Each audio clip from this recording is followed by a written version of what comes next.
The market has liked what it has heard from Airbus this morning. The stock is trading sharply to the upside. The targets you've laid out, certainly a big contributing factor to that. But, Tom, those targets are contingent on the manufacturers of the engines that go onto your aircraft, particularly the A320 family, delivering. Now, Tom, given the fact that you only just found out, or you found out last week, about the latest problem with the Pratt & Whitney geared turbofan, do you really have the visibility to have confidence in those targets? Well, Guy, first of all, thank you for having me here. Yes, we presented good results, and yes, you're right. The guidance we've given the market on 2018 is dependent on, amongst other things, that our engine partners deliver the requisite engines. But, Guy, that wasn't different in 2017. I mean, we've had more teething problems with the new engines. By the way, very, very efficient, fuel-efficient engines. Pratt side, GE or CFM side. Yes, there's a new glitch that was discovered roughly a week ago. We are currently assessing the implications. But this happens early in the year, and I'm quite confident that we can work through this and recover whatever needs to be recovered in terms of deliveries throughout the year. Do you have transparency, Tom, when you're working through these glitches, these problems with Pratt? Do you have confidence that transparency is 100%?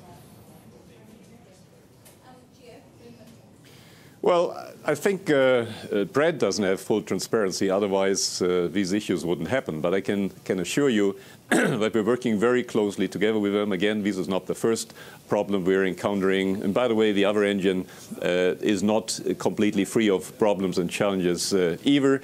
Our teams know each other very well, and we will very quickly assess what it means. The focus will be to support customers who are operating these engines already, these aircraft already in the marketplace. That's the top priority for us at Airbus and also certainly at Pratt.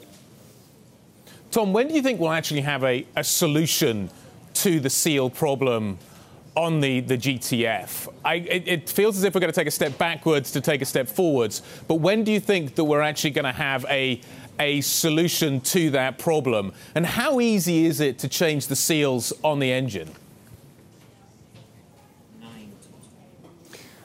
Well, Guy, that's not rocket science. I mean, the teams are currently, it's a very new problem we're investigating. I think they found the root cause. We're thinking about the mitigation here. And the first assessment, it's a tentative assessment, is that Pratt might be able to pick up deliveries of a modified engine to us in April already. OK, so April looks like the date that we're going to be able to sort of get back into gear on this.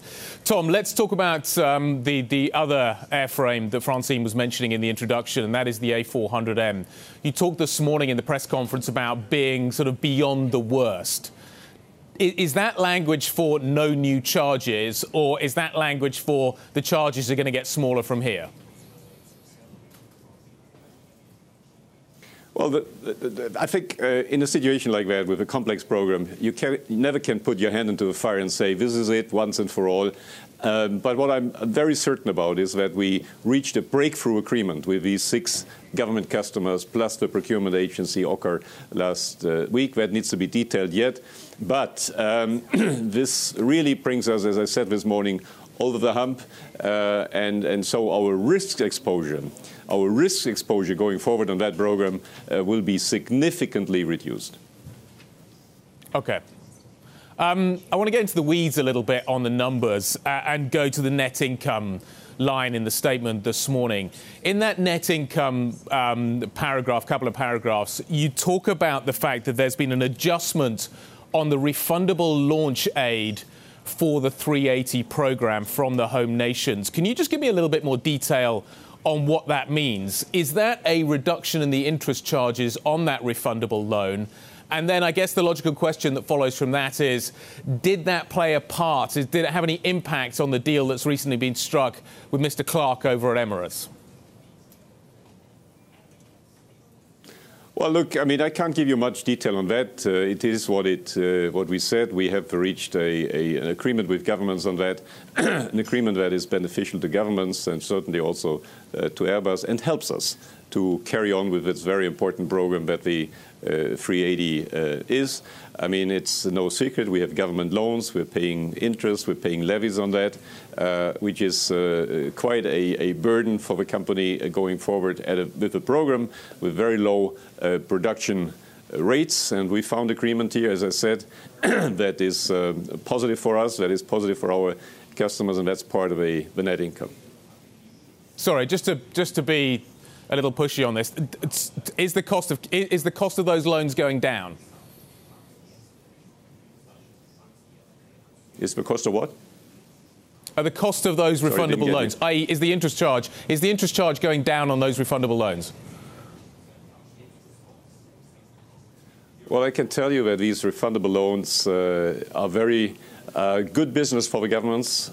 They get the loans back, they get levies on top of that, and here this is just an arrangement to benefit the program going forward so that we can produce 380s for the next 8 or 10 years now.